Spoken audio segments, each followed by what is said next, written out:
sawa nyine. reba icyo nzazana, reba nyitegereze. Uzazana iki? Sawa. Ni bibiri wayibonye? Message yatambutse. Message yatambutse wayibonye? Uzaza uhita rimwe. Ariko ndi gukunda comment z'abantu ngo Natasha ngo yasinze. Man, nasinze sana mwezi wanyu. Ariko sha. Natasha ndahero. Sorunyishe. Uyo naza live ari kunduka mpaka bukeye.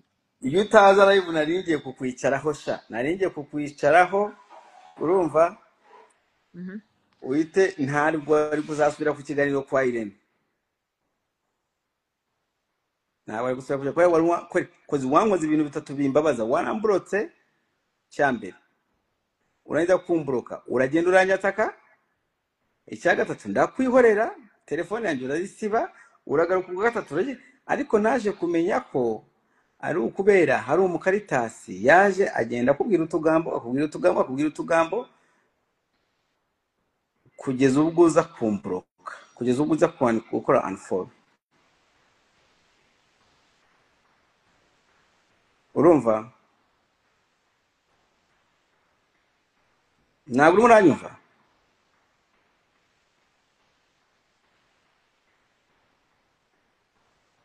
Ntabwo unyumva? Ntabwo unyumva? Cha Natasha.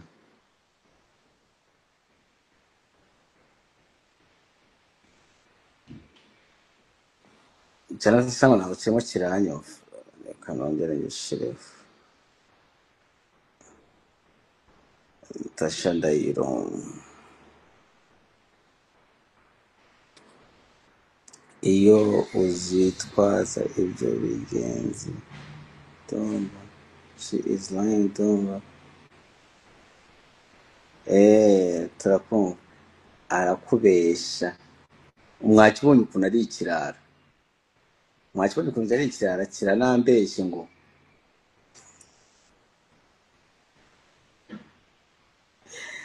Natasha, kandi Natasha muzi ko ari umuntu muzima. Abantu rero byaruguru kigero kikiyorobeka mukagira ngo ni ikintu kizima. Umubandi wibereye hariya ngo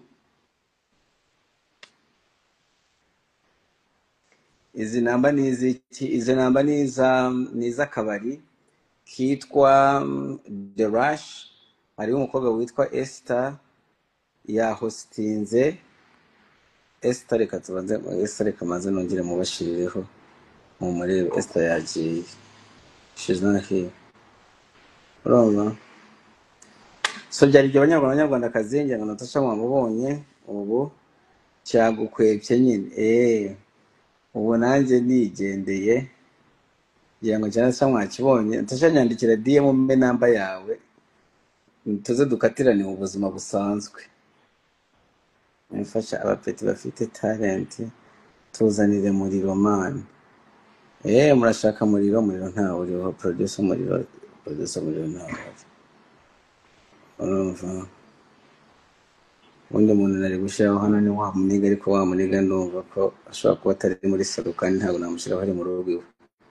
Ntacyo byaba bimaze. Urumva?